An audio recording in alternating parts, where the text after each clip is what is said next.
कुछ समय के बाद मेरे दादाजी एक्सपायर हो गए थे और दादी अकेले थे, तो हमें सभी को ही हिसार मूव करना पड़ा। फैमिली से था तो मिडिल क्लास फैमिली से स्पोर्ट्स को समझाना ही बड़ा मुश्किल होता है। स्पोर्ट्स पाना तो बहुत बड़ी बात हो जाती है। बिल्कुल जब आप बिल्कुल। बताओ कि मैं बॉक्सिंग खेल रहा हूँ तब तो तो लोग ये रॉय जोन्स जियर के साथ आपका कैसा अनुभव रहा आग ट्रेनिंग की का? भट्टी में पका हुआ ईंट या पत्थर हूँ जो अब आग से अच्छा, नहीं तो जलता। आपने बॉक्सिंग ही को अपना कैरियर क्यों चुना? काफी गुस्सा में और भी कभी थे। मम्मी के साथ गुस्सा, कभी पापा के साथ गुस्सा, कभी भाई के साथ गुस्सा, अच्छा। कभी क्लासमेट्स के साथ गुस्सा, तो मैं चिड़चिड़ा टाइप का बॉक्सर में था। इतना कर दिया करते कि रात को बस यूं करके नींद जी जी। आती थी। उनके क्वार्टर्स के स्टोर्स होते हैं जो 3 फुट चौड़े, हम्म 10 फुट लंबे और 6 फुट ऊंचे, हम्म जिसमें सिर्फ एक चारपाई आ सकती है और एक हम्म। मेज आ सकती है। तो वहां रहा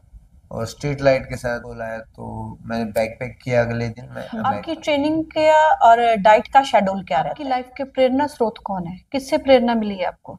नमस्कार, कैसे हो आप सब? तो आज के हमारे प्रोग्राम के जो मुख्य मेहमान हैं वो है अर्जुन अवार्ड से सम्मानित मनदीप जांगड़ा। मनदीप जांगड़ा के बारे में बताएं तो रानिया विधानसभा के गांव खारिया में उनका जन्म हुआ है।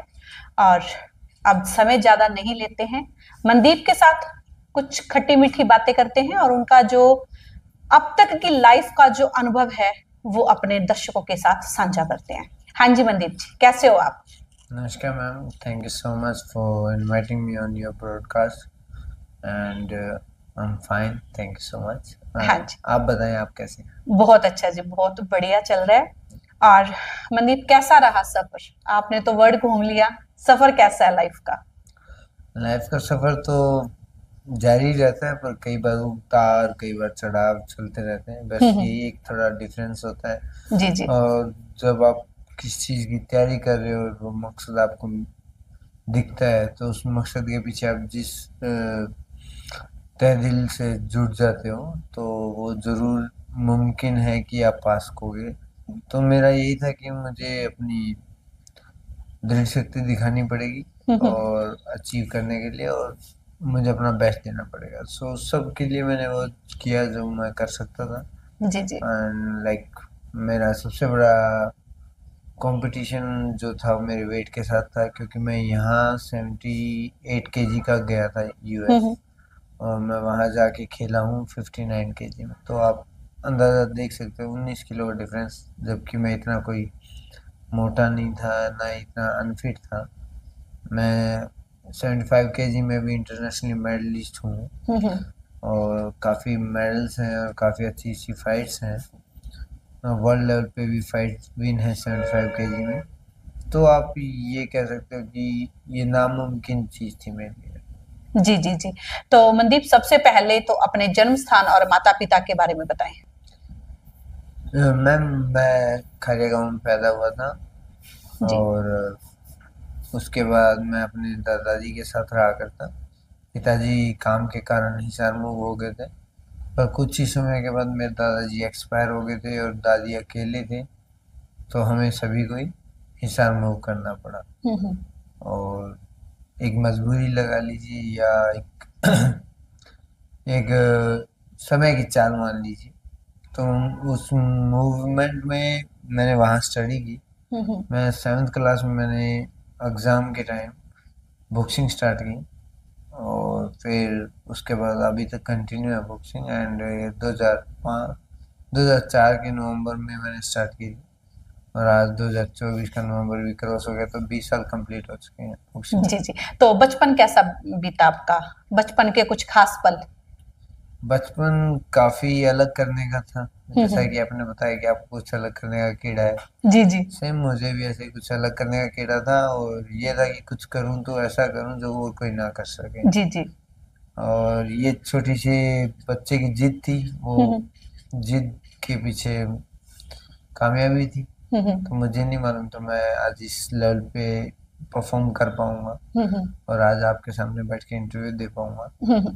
पर लेकिन मैंने एक चीज़ सीखी है लाइफ से, जब आप किसी को तन मन धन से चाहो, तो वो आपको मिल ही जाती है। जी पर जी जी। लेकिन आपको उसके पीछे हार्ड वर्क जरूर करना पड़ता जी है, जी। अपनी इच्छा शक्ति दिखानी पड़ती है। जी जी। तो बचपन में परिवार की जो आर्थिक स्थिति थी वो कैसी थी? एक्चुअली मैं मिडिल क्लास फैमिली से था, तो मिडिल क्लास फैमिली से स्पोर्ट्स को समझाना ही हम्म बड़ा मुश्किल होता है। हम्म, स्पोर्ट्स पाना तो बहुत बड़ी बात हो जाती है। बिल्कुल जब आप बिल्कुल। बताओ कि मैं बॉक्सिंग खेल रहा हूँ, तब तो हम्म लोग ये सोचते हैं कि कोई खेलता होगा, जैसे गली में बैट गिंडी खेलते हैं, हम्म क्रिकेट खेलते हैं, राइट? हमारे साइड बागड़ी में बैट गिंडी कहते हैं। हम्म तो गली में जैसे बैट गिंडी खेलता होगा, ऐसे खेलता होगा, तो घर हम्म, वालों ने रोका। देन मैं रुका नहीं, तो मैं कंटिन्यू करता रहा। तो 6 महीने के बाद अखबार में पिक्चर आई कि भाई स्टेट अच्छा। चैंपियनशिप के लिए जा रहे हैं। हम्म। नाम आया, तो घर वालों को लगा शायद कुछ ठीक ही कर रहा होगा। जो अखबारों में आ गया। या या, सो उसके बाद ये जर्नी ऐसी रही कि कीप कंटिन्यू। फिर उसके बाद घर वालों का मुझे एक अच्छा प्लस पॉइंट लगता है, उनको उन्होंने कभी इंटरफेयर नहीं किया। हम्म उसके बाद कि आगे क्या करना है, आगे ये खेलना है, वो जीतना है, ऐसा कुछ नहीं, उनकी तरफ से कोई फोर्स नहीं था। हम्म। वो तो बल्कि अभी भी कहते हैं बस बहुत हो गई, अब तो छोड़ दे। अच्छा। या हम्म और इस दौरान बीच में उतार चढ़ाव भी आए। और उन उतार चढ़ावों से मैंने बहुत कुछ सीखा ही है। हम्म तो आप ये कह सकते हो मैंने छोटी उम्र में बहुत कुछ सीख लिया। हम्म और ये उतार चढ़ाव मुझे इतना स्ट्रोंग बनाया हम्म कि मैं आज अपने आप को बड़ा इजीली लेता हूँ। कोई भी अगर प्रॉब्लम मेरे लाइफ में आती है, किसी भी प्रकार की आती है लाइफ में, कोई नॉर्मल प्रॉब्लम हो या स्पोर्ट्स में कोई इंजरी हो या स्पोर्ट्स में अचीवमेंट नहीं आ रही, तो आई नो कि ऐसा टाइम जरूर आएगा, तो दोबारा सब ठीक होगा। जी जी। तो अब मुझे डर नहीं लगता इन चीज़ों से। मतलब कह सकते हैं कि पक गए समय के साथ। जी बिल्कुल, मैं आग की भट्टी में पका हुआ ईंट या पत्थर हूँ हम्म, जो अब आग से तो नहीं डरता। जी जी जी। अच्छा, तो मतलब आपका बॉक्सिंग में आने का सफर कैसा रहा?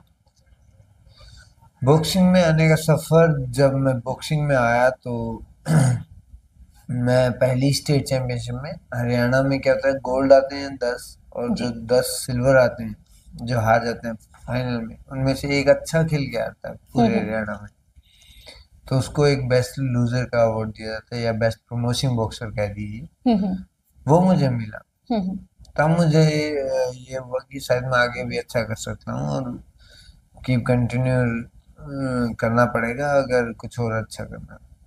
फिर दौड़ तो थी ये बॉक्सिंग को लेके कि एक जॉब मिल जाए सरकारी, बस। हम्म।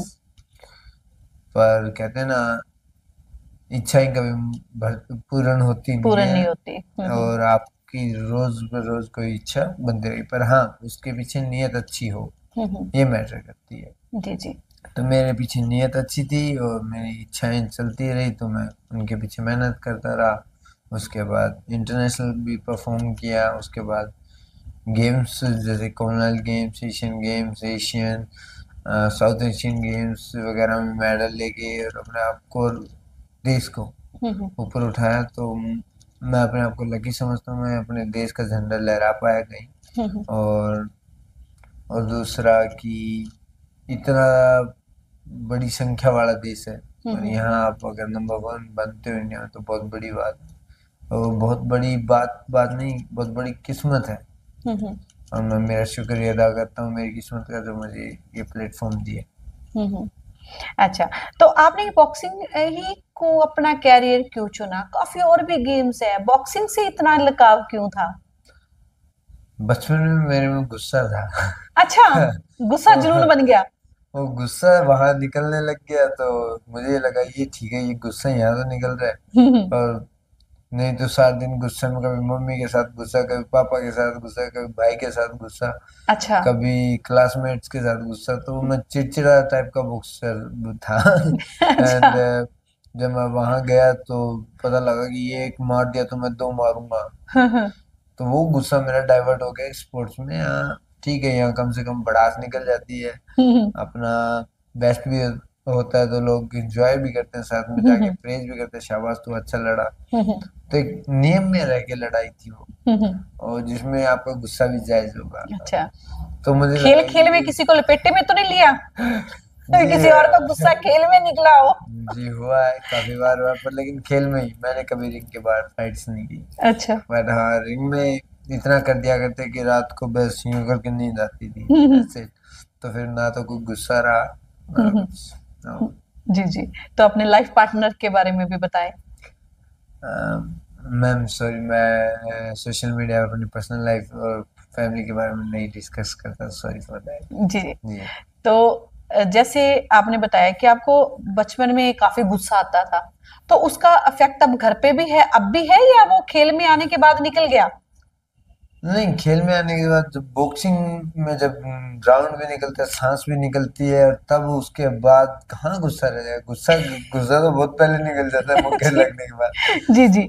फिर ऑब्वियसली हाँ, वो गुस्सा एक स्टार्टिंग दे गया मुझे, मैं उस गुस्से का बहुत बहुत धन्यवाद करता हूँ। और हम्म कई बार कुछ सिस्टम अपने देश में कुछ ऐसे सिस्टम हैं जो उनको देख के आता है कि यार क्या चल रहा है, क्या गुस्सा है, पर वो उस गुस्से से हम फायदा कुछ कर नहीं सकते। पर लेकिन हाँ, अगर कुछ बदलाव कर सकते हैं तो ये है, अपने अपने छोटे छोटे मैसेज छोड़कर जी जी एक हम बदलाव करनी चाहिए, अपनी छोटी छोटी कोशिशें करके जी जी समाज और देश का भला करना चाहिए। जी जी। तो मनदीप, जैसे आपने गेम खेलना शुरू किया, तो शुरुआती दिनों में काफी चुनौतियां मिलती हैं अपने को, तो आपकी लाइफ में भी ऐसी चुनौतियां आई, और आपने उनका, अगर आई तो सामना कैसे किया आपने उनका? मैं ऐसी चुनौती में आपको एक एग्जांपल दूंगा बस। हम्म उम्मीद करूंगा कि वो इतनी ज़्यादा इमोशनल ना हो पाए। हम्म वो बात बहुत ज़्यादा है। एक्चुअली मैं बॉक्सिंग के लिए एक फैमिली कभी अलाउ नहीं कर रही थी। जी जी। एंड मिडिल क्लास फैमिली से था, तो घर से इतना पैसा भी नहीं ले सकता था मंथली। हम्म तो मुझे भिवानी रह के ट्रेनिंग करना पड़ा, और मैंने सोचा था मेरा हॉस्टल वगैरह में हो जाएगा, पर ऐसा कुछ नहीं था। तो मुझे बाद में पता चला कि मुझे तो यहाँ रहना हम्म है, अपना ही खर्चा करना है और अपना रह के ट्रेनिंग करना है। तो मैंने घर वालों को बताया नहीं, और मैं सरवाइव करने लगा। घर घर से 1,000 रुपये लिए, तो उस 1,000 में पर पूरा महीना निकालना। एंड उसमें फिर एक दूध का गिलास रात को दूध ही से लेना, एक पार्ले जी का बिस्किट लेना, वो ब्रेकफास्ट हो गया। शाम को चावल खरीद लिए, तो वो चावल में चीनी गिर के उबाल दिए, वो खा लिया। हम्म, और ट्रेनिंग जितनी हार्ड हुआ करती, तो अगर डाइट भी खिलाड़ी के लिए बहुत इंपॉर्टेंट है, पर वो बिना बिल्कुल। डाइट के मैं सिर्फ मेरे डेडिकेशन से उसके साथ लगा रहा। और फैमिली को भी जब पता चला, हम्म बाय मिस्टेक या बाय एक्सीडेंटली कोच से मिल लिए डैड। हम्म और जब मिले तो उन्होंने बोला भाई ये तो कुछ खाता ही नहीं है। देन दे सेड ओके, आप बाप चाहिए तो वापस आ जा, नहीं तेरा मेरा रिश्ता खत्म। एंड मेरे पास और कुछ ऑप्शन था नहीं कि करूँ तो क्या करूँ। तो मैं एक बार गया, फिर मैंने मैनेज किया, फिर किसी सीनियर्स ने मुझे सपोर्ट भी किया। एंड देन फिर लाइफ चलती रही। तो ये आप एक ही स्ट्रगल बता रहा हूँ अभी। हम्म। और जल्दी शायद कोई मूवी आए तो उसमें आपको पूरी स्टोरी सुनने को मिले। जी जी जी। मनदीप, कहते हैं ना, अभी अगर आज के समय की बात करें तो बच्चा अगर ट्यूशन भी जाता है, अगर आज के समय की बात करें, है ना, अपने अपनी लाइफ के बारे में बताया कि वो पल ऐसा था कि आपने 1,000 रुपए से अपना सफर शुरू किया, और खेल तो ऐसी चीज है कि डाइट के बिना चलती नहीं है। आपको अच्छा खाने को भी चाहिए, अच्छा वर्क करने को भी चाहिए, और सबसे बड़ी बात है कि आप देखो जिस माहौल में रहते हैं, तो थोड़ा सा पहनने ओढ़ने को भी अच्छा चाहिए कि हाँ बच्चा रेस्ट ट्रेनिंग। करने के लिए कूलर हाँ हो, हाँ। पंखे में तो नहीं हाँ, सोएगा वो गर्मी में ट्रेनिंग हो में। तो बढ़िया कूलर हो, सर्दियों में हो तो बढ़िया रिकवर रेस्टफुली गद्दा हो। रिकवरी हो, पर हाँ ऐसा कुछ भी नहीं था हाँ मैम। हाँ। बस एक और इस चीज से जुड़ा हुआ एक वाक्य बताऊंगा। हम्म। एक शिक्षा बोर्ड है भिवानी में, जी जी। उनके क्वार्टर्स के स्टोर्स होते हैं जो हम्म 3 फुट चौड़े, हम्म 10 फुट लंबे और 6 फुट ऊंचे, हम्म जिसमें सिर्फ एक चारपाई आ सकती है और एक हम्म मेज आ सकती है। तो वहां रहा, और स्ट्रीट लाइट के साथ हम्म कटिंग करके हम्म वायर ला के एक बल्ब से सारा करा। हम्म तो उसमें रह के मैंने पढ़ाई भी की है, भिवाड़ी में 10वीं हम्म 11वीं 12वीं कंप्लीट की है। हम्म एंड उसके बाद ट्रेनिंग भी करता था, और 15 किलोमीटर बापुड़ा एक गांव है, उसमें एडमिशन ले रखा, तो वहाँ साइकिल चला के हफ्ते में 2 बार या 3 बार जाया करता। हम्म तो कंटिन्यू तो नहीं जाता पर लेकिन जाता था। हम्म और फिर खाना भी खुद ही बनाना। तो हम्म वो उस स्ट्रगल ने इतना टफ कर दिया ना, तो आजकल तो मुझे इतना स्ट्रगल कुछ लगता नहीं है। तो जी मैं यही बात आपको पहले कहता, मैं ईंट की भट्टी से निकला हुआ वो पत्थर हूँ जो अब आग से नहीं डरता हूँ। स्ट्रगल काफी किया है लाइफ जी में। बिल्कुल। अगर आज के बच्चों का देखें तो वो बात है, ट्यूशनें, बड़ी बड़ी ट्यूशनें, गाड़ियों में जाना, व्हीकल्स पे जाना। आजकल तो स्कूटी आम हो चुकी है भी, हाँ ट्यूशन जाना है हमें स्कूटी चाहिए, स्कूटी के बिना हम दूसरी गली में भी नहीं जा सकते। मैं तो अभी आने वाली यूथ को एक ही सजेशन दूंगा, एक तो फोन अवॉइड करें, क्योंकि यही टाइम है आपको फोन के बिना काम चल सकता है। आने वाले टाइम में आपको फोन रखना एक जबरदस्ती प्रॉब्लम, जबरदस्ती हो जाएगी कि आपको रखना ही रखना पड़ेगा, और उस फोन के साथ आपको सारा बिजनेस संभालना होगा, या उस फोन के थ्रू आपको हर चीज मेंटेन करनी होगी। अगर आज के बच्चों के पास, अगर उनके पास ऑप्शन है, उनके बिना फोन के काम चल सकता है, तो उन्हें जरूर छोड़ना चाहिए, क्योंकि उन्हें ये एडवाइस उनके पेरेंट्स ही दे सकते हैं, और कोई नहीं देगा। तो प्लीज उनकी एडवाइस माने और फोन को जितना उसके रखें, और स्पोर्ट्स में इन्वॉल्व हों। अगर वो फोन में, अगर स्क्रीनिंग टाइम उनका 5-5 6-6 घंटे है, तो कम से कम 1 घंटा अगर ग्राउंड पे दे रहे हैं, वो उनके लिए स्वास्थ्य के लिए बेहतर रहेगा और मेंटली बेहतर रहेगा। अदरवाइज आने वाले टाइम में ये बीमारियां तो कुछ भी नहीं थी, आने वाले टाइम में साइकोलॉजिकल बीमार होंगे लोग। जी जी। तो भाई पॉडकास्ट को हम आगे बढ़ाएंगे, लेकिन बहुत बड़ा बढ़िया मैसेज है वो मनदीप ने दिया। और आज के मैं बच्चों को और पेरेंट्स को भी मैं ये कहूंगी कि बच्चों को प्यार करें, उतना करें जिस प्यार में आपके बच्चे समा जाए। क्योंकि जैसा माहौल चल रहा है, जैसे अभी मनदीप ने बताया अपनी लाइफ के बारे में, इतना टफ स्ट्रगल रहा है इस बच्चे का। अभी देखो टॉर्च की लाइट में ये बच्चा पड़ा है, और साइकिल पर आना जाना इतनी दूर, और गेम्स के लिए स्ट्रगल करना बहुत बड़ी बात है। तो मैं तो इस बच्चे को सैल्यूट करती हूँ जिसने इतनी मेहनत करके अपने देश का, अपने हरियाणा का जो नाम है वो रोशन किया है। काफी लंबा स्ट्रगल है, और पेरेंट्स और बच्चे इस पॉडकास्ट को जरूर देखें, काफी कुछ सीखने को मिलेगा। जरूरी नहीं है आपकी जेब के अंदर 5,000 रुपए है तभी आप कुछ कर सकते हो, 10 रुपए से भी शुरुआत जीवन की अच्छी हो सकती है। ये मनदीप ने आज के पॉडकास्ट में हमें बताया। तो पॉडकास्ट की तरफ आगे बढ़ते हैं। तो अब पूछते हैं आपसे मनदीप जी, आपका, जैसे आपने काफी गेम्स खेली हैं, तो अब तक का जो आपका यादगारी मुकाबला है वो कौन सा है, जिस मुकाबले ने कुछ यादें छोड़ी हो, यादें सिमटी हो आपकी लाइफ में?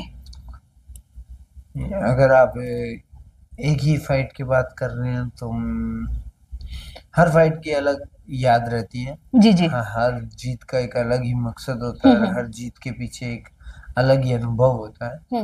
पर लेकिन अगर आप बात करते हो रियली, मुझे एक हार का बड़ा याद रहता है। वो ऐसे हुआ कि मेरे पीछे कंट्रोवर्सी हुई थी कि मैं नेशनल खेला नहीं और मैं सीधा वर्ल्ड चैंपियनशिप के लिए जा रहा हूँ। जी जी। तो मिनिस्ट्री में मेरे पे ऑब्जेक्शन भी उठाए, तो वो मेरे जो चीफ कोच थे वो बोले मैं लेके जाऊंगा तो इस लड़के को लेके जाऊंगा, क्योंकि ये चाहे मैटर नहीं करता, ये जो इंडिया का नंबर 1 है उसको बीट कर रहा है, तो मैं इसको क्यों नहीं लेके जाऊँ। और सबको बीट कर रहा है जो कैंपस है, तो इसके नेशनल से क्या मतलब है। और जब टैलेंटेड हैं तो उनको मौका मिलना चाहिए। तो वो कोच का मैं आज भी तहे दिल से धन्यवाद करूंगा, महेंद्र सिंह ढाका, उन्होंने बड़ा स्टैंड लिया मेरे पीछे। और संधू बॉक्सिंग कोच जो थे, चीफ कोच, उनको भी मैं धन्यवाद दूंगा कि उन्होंने रिकमेंड किया मुझे कि भाई ये हमारे पास एक सीनियर में लड़का है और सीनियर बॉक्सर्स के साथ अच्छा फाइट कर रहा है, तो आपको सब जूनियर में ट्राई करना चाहिए।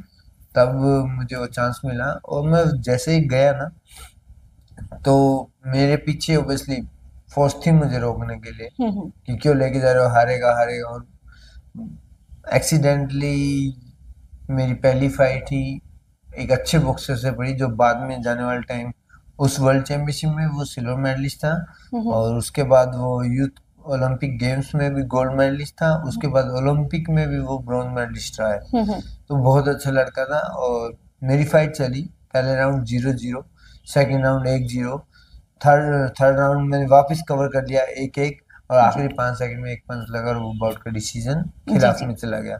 तो वो हारने के बाद मैं जब तक अगली इंटरनेशनली जीता नहीं, मेरे को हफ्ते में 1 या 2 बार रोज नींद में उठा दिया करती, अब की बार मौका जो भी मिल गया छोड़ना नहीं, क्योंकि मिला पहला और वो भी इतना बड़ा, और वहां जहाँ प्रूव करना था वहां तो फिर लूज कर गया। तो ऐसा अगर दोबारा मिला तो मनदीप क्या होगा। मनदीप क्या होगा। तो उस डर ने मुझे इतना जताया कि मैंने अपनी हार्ड वर्किंग बढ़ा दी। मैंने उस हार से बहुत कुछ सीखा भी, और मैं डरने लग गया। एक कहते हैं ना, रात को चिमक जे, तो मैं उस फाइट से चिमकता हूँ। तो मेरी हार की जरूर याद है, जीत तो मेरे आती रहती है, पर लेकिन मैंने अभी लाइफ से यही सीखा, जो पास्ट है पास्ट है, अब नेक्स्ट की तैयारी करते हैं। जी जी तो मनदीप 2014 में आपने कॉमनवेल्थ गेम्स में सिल्वर मेडल जीता था, है ना? वो पल आपके कैसे थे? बहुत बेहतरीन पल थे मैम। ऑब्वियसली जब आप कंट्री के लिए रिप्रेजेंट कर रहे हो और कंट्री के लिए मेडल जीत रहे हो, और ऊपर से आपके सीनियर जो आपके आइकन थे, या विजेंद्र कुमार भी वहाँ खेल रहे हैं, वो भी सिल्वर जीत रहे हैं, और आप इंडिया के सिर्फ बॉक्सिंग में 3 ही मेडल हैं, वो तीनों सिल्वर हैं, उनमें से एक आपका है, तो you are the lucky, right. Hard working सब करते हैं, पर लेकिन किस्मत वाले ही ऊपर आते हैं, मेरा मानना ये है। जी जी और किस्मत भी शायद उन्हीं का साथ देती है जो मेहनत करते हैं। जी जी जी, तो फिर मैं अपने आप को लकी मान रहा हूँ कि मेरे को पूरा हिंदुस्तान देख रहा था टीवी में लाइव, और मैं परफॉर्म कर रहा था। एंड लोगों की कमेंट नीचे देख के, मैंने उसके बाद में जब मैच के कमेंट्स देखे, तो मुझे बड़ी खुशी हुई, गर्व हुआ कि हाँ, मैंने शायद कुछ कंट्री के लिए अच्छा किया। जी जी जी तो फिर 2016 में फिर आप गोल्ड भी लेके आए। हाँ जी, फिर साउथ एशियन गेम्स था, और जी जी फिर वहाँ परफॉर्म किया मैंने, फिर वहाँ भी चैंपियन रहा। और उसके बाद कंटिन्यू रही। 2018 में भी इंडिया का लोन गोल्ड लिया मैंने मंगोलिया में, जो टूर्नामेंट हुआ था, वहाँ लड़के लड़कियां दोनों ही टीम गई थी इंडिया की, और वहाँ एक ही गोल्ड आया था, वो मेरा आया था। और उसके बाद 2019 में बिग बाउट लीग हुई थी, मैं सिरसा यहाँ छोटे छोटे बच्चों के साथ ट्रेनिंग करके जी जी 500 की 500 फाइटें जीती, और ऐसी जीती कि सब सरप्राइज हो गई। सबने सोचा मनदीप तो अब दोबारा कमबैक कोई चांस नहीं। और फिर उसके बाद मेरे साथ थोड़ा पॉलिटिकली निशाने लगने लगे, तो then I quit little bit, step back हुआ, प्रो में टर्न किया। प्रो में टर्न करने के बाद आज आपके सामने एक वर्ल्ड चैंपियन है, इंडिया का पहला बॉक्सर जो प्रोफेशनल में वर्ल्ड टाइटल लेके आया। तो इससे ज्यादा किस्मत किसकी होगी। जी जी जी जी स्ट्रगल तो मैंने किया है, हाँ हाँ पर उस स्ट्रगल के साथ जो मुझे मिला है वो मैं ही जानता हूँ उसका जी मजा। जी अगर मेरे को बिना स्ट्रगल किए हुए ये चीज मिल जाती, हाँ तो मुझे इन चीजों की वैल्यू इसकी कदर नहीं होनी थी, जी है ना? हाँ जी। तो रॉय जोन्स जियर के साथ आपका कैसा अनुभव रहा ट्रेनिंग रॉय का? जोन्स जूनियर बॉक्सिंग वर्ल्ड के आइकन है, राइट, लीजेंड है। या एंड जब मुझे फोन आया कि Mandeep come, I want sign you and I want train you, I am happy. And that time, वो टाइम मेरा गिव अप करने का था बॉक्सिंग। और उस टाइम जैसे ही कॉल आया, तो मैंने बैग पैक किया, अगले दिन मैं अमेरिका। अमेरिका जाते ही मैं उसके दरवाजे पे नॉक कर रहा हूँ कि coach I am here. So he surprise, like कल तो बात हुई, तू आज आ ही गया, ऐसे लाइक कि भाई यार ओके। देन फिर हमने ट्रेनिंग स्टार्ट की। रॉय जोन्स का जो स्टाइल है, लिटरली थोड़ा बहुत मिलता है। I am not perfect like him, but हाँ, कहीं ना कहीं रॉय को मुझ में खुद दिखता है। तो रॉय रॉय मुझे बहुत लाइक करता है अपने बच्चे की तरह, एंड काफ़ी डिफरेंट ट्रेनिंग देता है। और जो रॉय ने मुझे ट्रेनिंग दी है, मैंने उससे पहले कभी ली नहीं थी। जो मैंने वहाँ सीखने को मिला, मैंने पहले कभी सीखा नहीं था। तो हम लकी कि मुझे कोच भी इतना अच्छा मिला कि मैं अपने आप को और इम्प्रूव करूँ। तो मुझे ये था कि अभी कोच अच्छा मिल गया, मुझे और कुछ नहीं चाहिए, तो मुझे बस ट्रेनिंग करनी है और कुछ ऐसा करना जो इंडिया में अभी तक नहीं हुआ। और मैं आपके माध्यम से या आपके पॉडकास्ट माध्यम से ये कहना चाह रहा हूँ, अभी तो बस रेस शुरू हुई है, बहुत बाकी तो है। बहुत कुछ जाना है ना? हाँ जी। तो वर्ल्ड चैंपियनशिप जीतने के बाद भारतीय बॉक्सिंग पर कितना का प्रभाव पड़ा है मनदीप? जी, अभी आपने देखा एक नेटफ्लिक्स पे फाइट हुई थी, टाइसन। अब जब आप खेल रहे हो तब तो ऑब्वियसली कमेंडेटरी आपकी नाम होगा, राइट। जब आप खेल नहीं रहे हो तो भी आपका नाम आ रहा है, तो मतलब आप कहीं तो डिजर्व करते हैं। जब नेटफ्लिक्स पे 680 मिलियन लोग देख रहे हैं, तब आपका अनाउंस होता है कि no, I have better name from India, that is Mandeep Jangra, and he is first world champion in professional boxing from India, and he recently won WBF world title in the last fight. So जब आप वहाँ उपस्थित ही नहीं और आपका नाम लिया जा रहा है और आपको बेटर बॉक्सर बताया जा रहा है इंडिया का, तो आपके कारण नेटफ्लिक्स पे इंडिया का नाम आ रहा है, तो यू आर लकी, राइट। फिर मैं वही कहता हूँ, भाग्य है सारा, भाग्य ही आपको देता है, पर आपको उसके भाग्य के साथ आपको नीयत सच्ची रखनी पड़ती है और मेहनत सच्ची रखनी पड़ती है। जी जी। तो अभी फिलहाल अब के समय में भारतीय बॉक्सिंग में आप कोई सुधार देखना चाहते हैं? कुछ नया सुधार आना चाहिए उसमें? सुधार मेरी एक अगर एमेच्योर बॉक्सिंग की बात करते हैं तो स्कोरिंग पैटर्न जो पहले हुआ करता, जैसे पंच मारा स्कोर आया, दूसरे ने मारा उसका आया, अगर वो स्कोरिंग होगी तो बॉक्सिंग और ऊपर उठेगी, नहीं तो अब लोग गिव अप करने लग गए हैं उस बॉक्सिंग से, क्योंकि उसमें पॉलिटिकली लोग इन्वॉल्व हो चुके हैं और उसको क्लियरली ना लोगों को देखने में मजा आता है कि पता ही नहीं चलता कब स्कोर है, कौन सा मौका मारा है, किसका फाउल है या नहीं, राइट। और सॉरी, उसके बाद आप पीपल्स इन्वॉल्व नहीं हो पाते कि कौन जीत रहा है कौन नहीं। जब आपको यूं होगा स्कोर नीचे गया स्कोर ऊपर गया तो आप लोग इन्वॉल्व हो गए उस फाइट में देखते टाइम। तो मेरा बस एक ही रिक्वेस्ट है। जी जी जी। आपकी ट्रेनिंग का और डाइट का शेड्यूल क्या रहता है?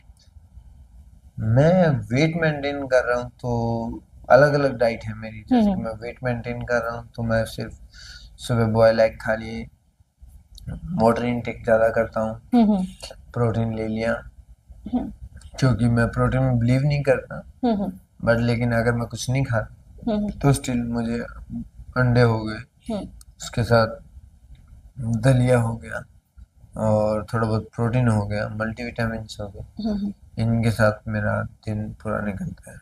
जी जी जी।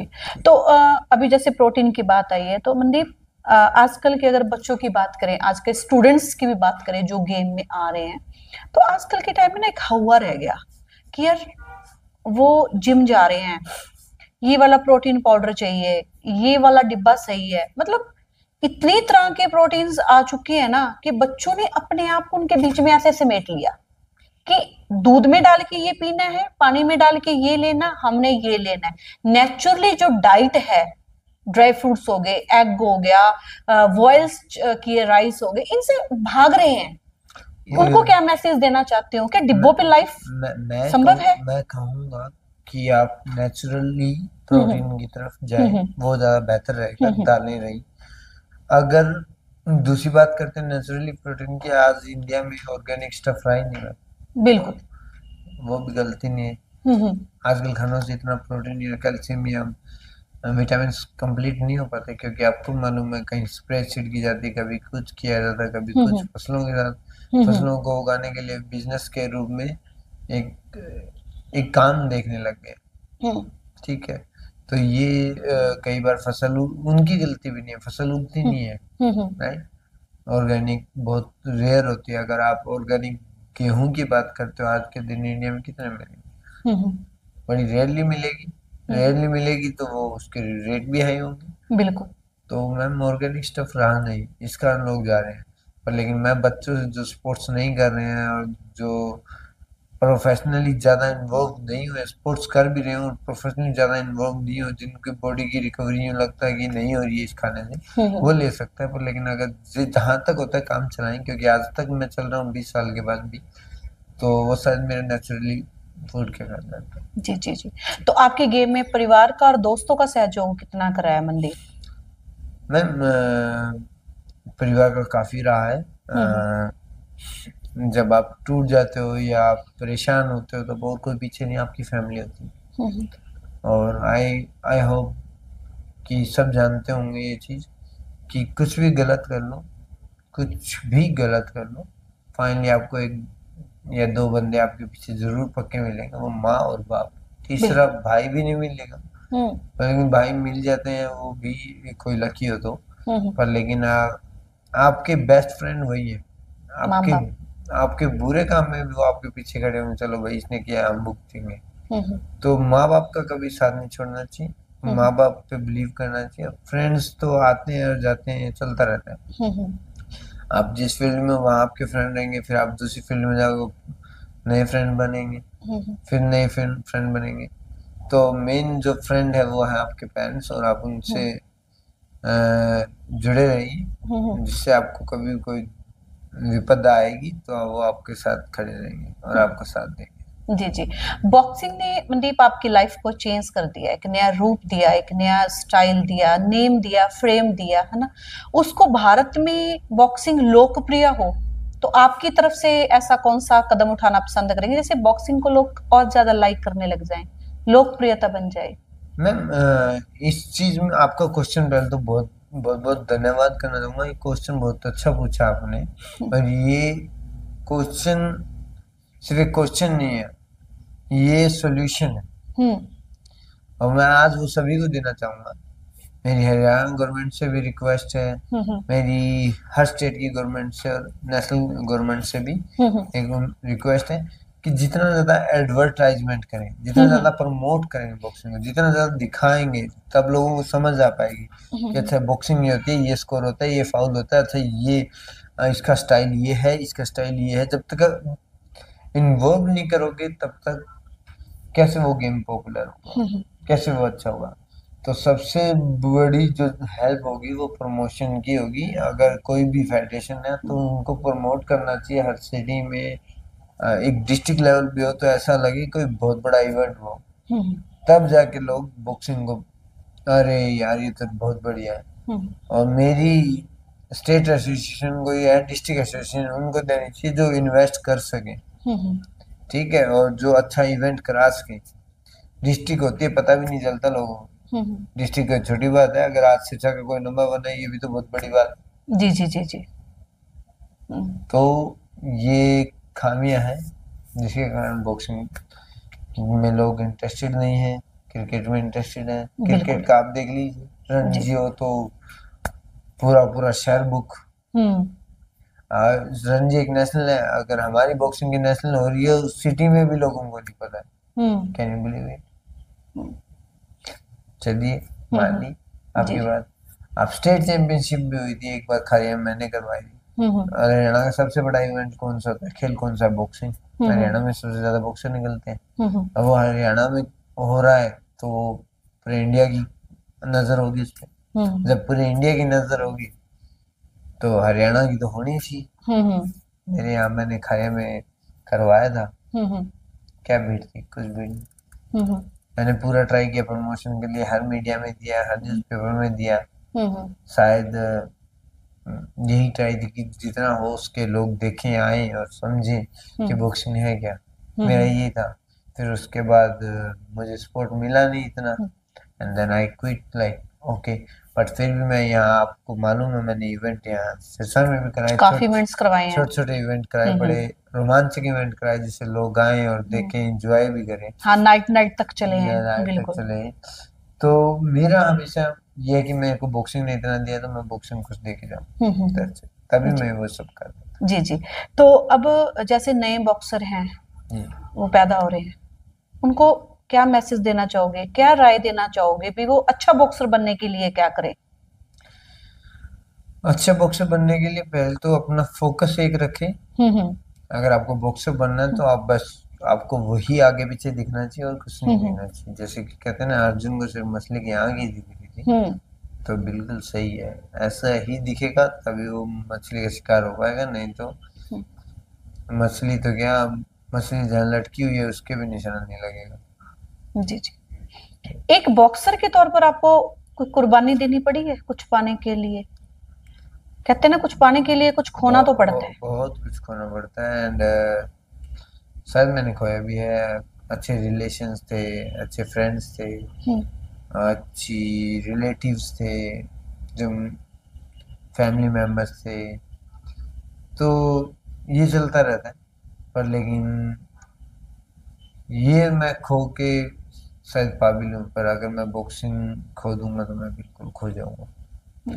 तो अपने आप को, मुझे भी वहम था कि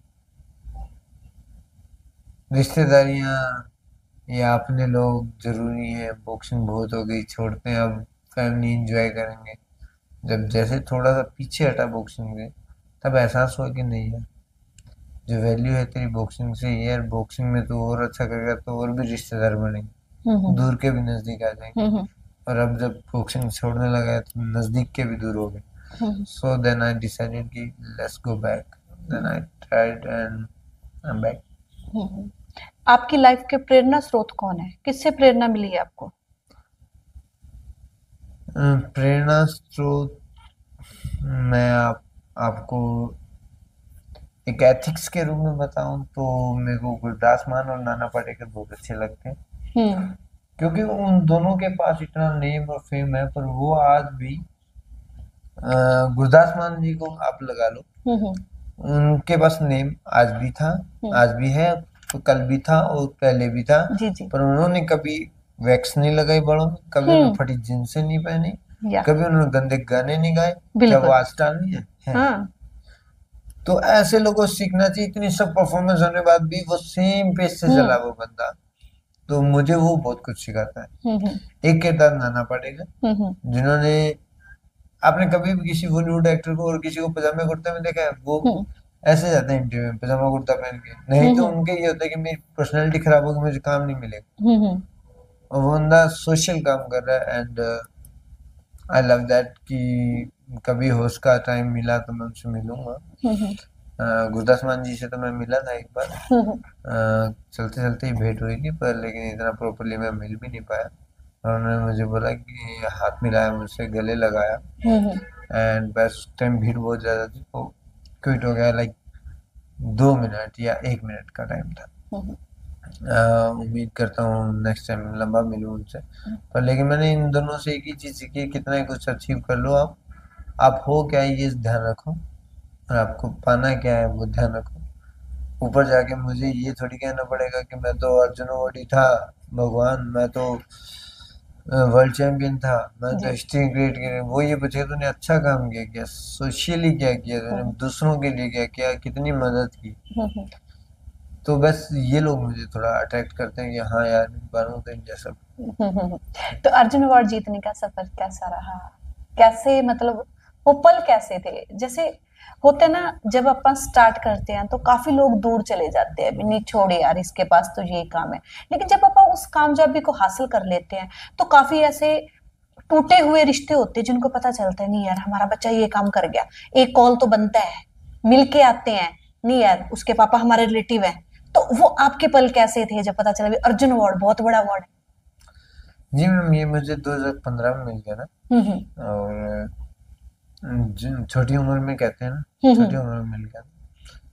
और जब मिला तब एक ही हुआ कि हाँ आज मैंने स्पोर्ट्स में कुछ किया है, और आज मैं किसी भारतीय खिलाड़ियों में शामिल हूँ कि मैंने कुछ भारत देश के लिए किया। दूसरा फिर उसके बाद कॉल्स आती हैं अपनों की, और आपके अपने जब आपको बोलते हैं मेरा भाई है, मेरा सगा भाई है, मेरी बुआ का लड़का है, मेरे चाचा का लड़का है, मेरे मामा का लड़का है, जब अपनापन दिखाते हैं वो बहुत अच्छा लगता है। एंड उससे बढ़कर ये होता है कि जब आप जा रहे हो कहीं और आपको किसी ने बोला कि यार ये वो मनदीप जांगड़ा है, तो वो बहुत खुशी होती है कि हाँ लोग रिकमेंड कर रहे हैं, वो रिकॉग्नाइज कर रहे हैं कि हाँ मनदीप ये वही है जो बॉक्सिंग खेल के आया और मेडल लेके आया, तो वो बड़ा अच्छा है। तो लाइफ का आगे का एम क्या है मनदीप? मैम अभी और भी एसोसिएशन बाकी है, WBC, WBA, WBO, IBF, तो इनके टाइटल्स भी लेने की मैं जल्द कोशिश कर रहा हूँ, और ट्रेनिंग तैयार है। मैं वापस आके यहाँ से सब तैयारी करने आया हूँ और ट्रेनिंग कर रहा हूँ।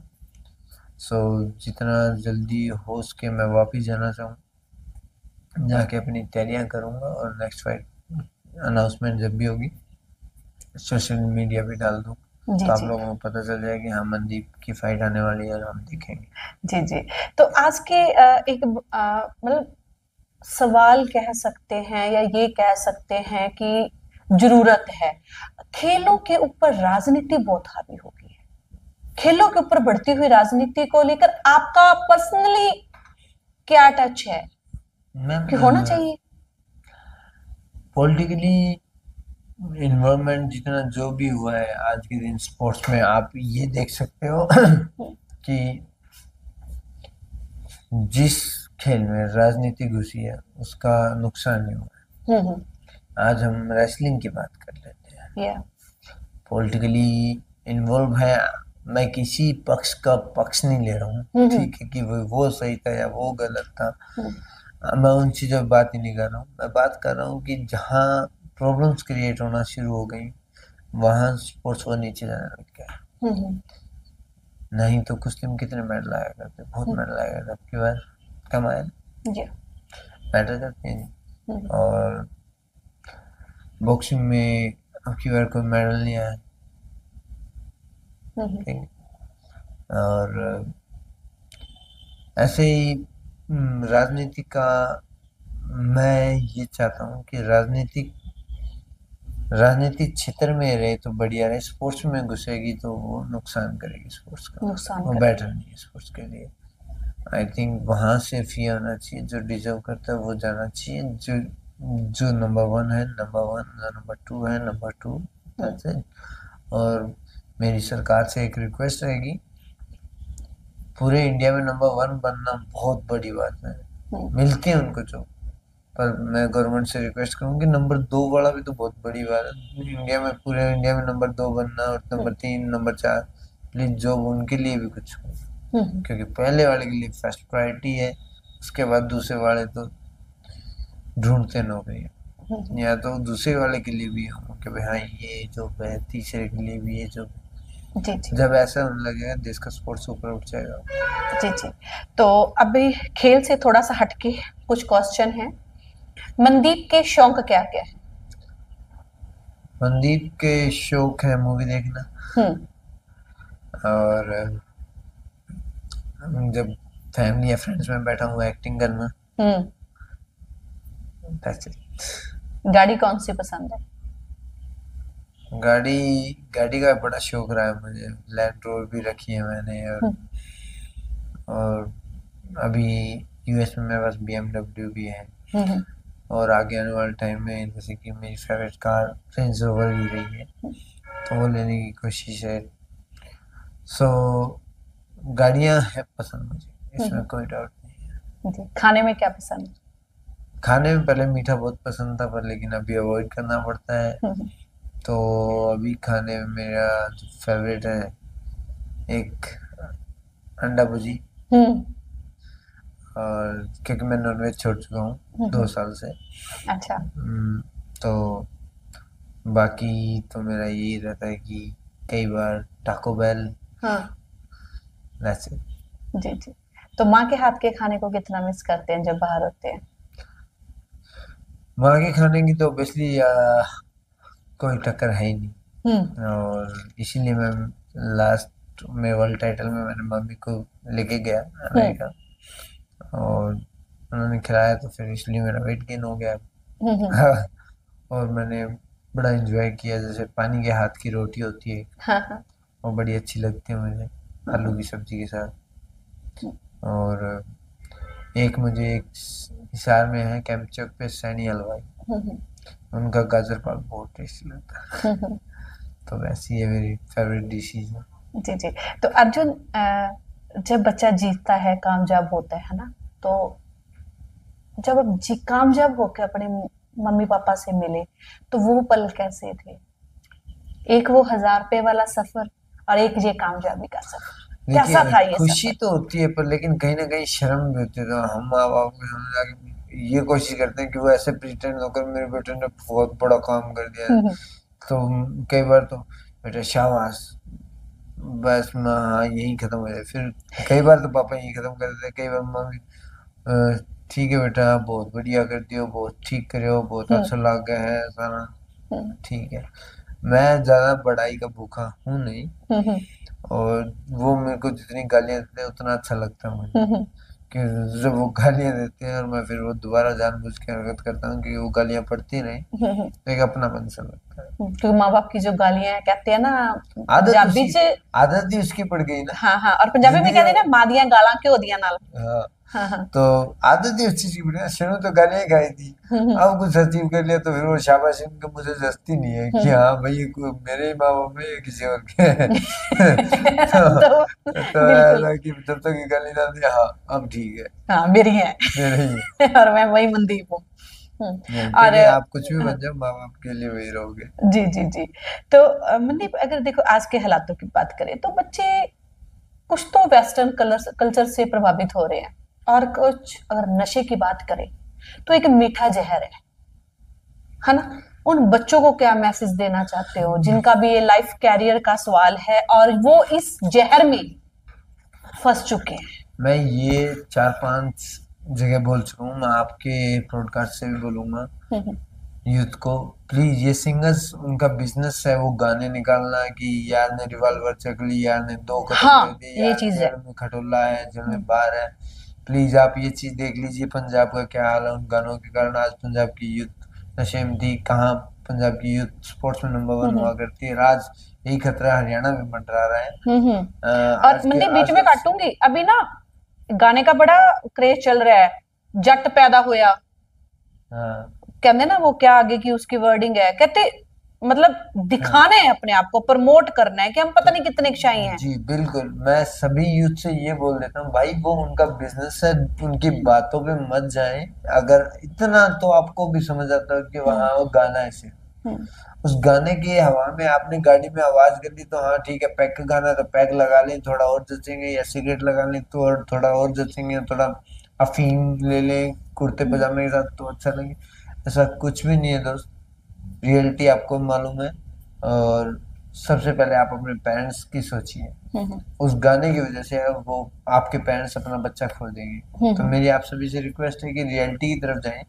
ये उनका सिर्फ बिजनेस है, उनको गाने निकालने हैं, उनके अच्छे गाने भी आते हैं, आप उनको उनको सुनिए, हम्म। गुरदास मान को सुनिए, और हम्म। जो अच्छे अच्छे गाने हरियाणा में आए उनको सुनिए। हम्म। सिंगर्स की गलती नहीं है, मैं सिंगर्स को ब्लेम नहीं कर रहा हूँ, मैं ब्लेम कर रहा हूँ हम लोगों को। हम लोगों को क्या सुनना है वो हम डिसाइड करें। अगर हम उनका अच्छा गाना आता है वो नहीं चलता, उनका कोई गुंडागर्दी पे गाना आता है, या उनका कोई कत्ल पे गाना आता है, या उनका कोई नशे पे गाना आता है, चल जाता है। उनका वो बिजनेस है। जी।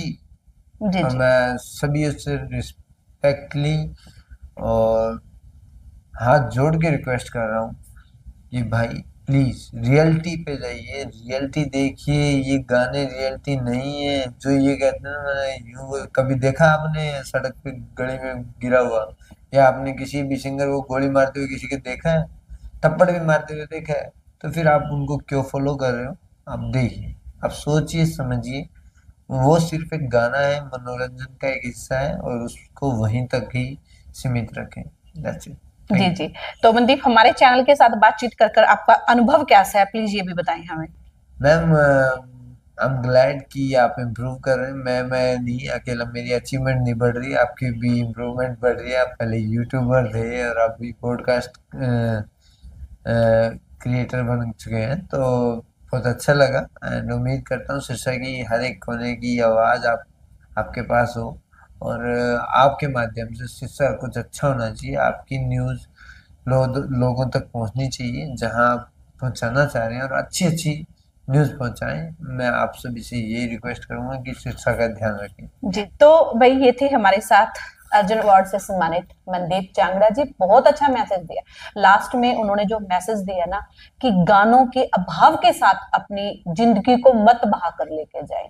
आपकी जिंदगी है, परमात्मा ने जो इंसान रूपी आपको जन्म दिया है, उस जीवन के दायरे में रहकर कुछ अच्छा करे, अपने धर्म को समझे, अपने कर्म को समझे। और सबसे बड़ी बात, एक बच्चा पैदा होने में 9 महीने लगाता है, और 9 महीने माँ उस बच्चे को अपने पेट में कैसे रखती है, और उस माँ की एक सोच होती है कि मेरा बच्चा जब इस दुनिया में आएगा तो मैं उसको यहां से यहां तक लेकर जाऊंगी। लेकिन जब उसको पता चलता है ना कि मेरा बच्चा आर्टिफिशियल दुनिया के अभाव में आकर अपने आप को वहां से यहाँ ले आया, तो जब वो मार होती है ना तो सब सैलाब आता है, और जब सैलाब आता है ना तो तब तबाही होती है। तो इस जीवन का जो सत्य है आप उसको समझे, और मनदीप ने बहुत अच्छा अपनी लाइफ के बारे में बताया और सच बताया। इस वीडियो को शेयर करें, जब इस वीडियो को शेयर करेंगे तो एक लाइक आएगा, जब लाइक आता है ना तो हिम्मत बढ़ती है करने वाले की, और अपने जीवन की जो सच्ची दास्तान है बताने वाली, उसमें भी एक पावर आती है। तो प्लीज वीडियो को शेयर करें और मनदीप जांगड़ा को भी सपोर्ट करें। बहुत अच्छा मैसेज था और थैंक यू।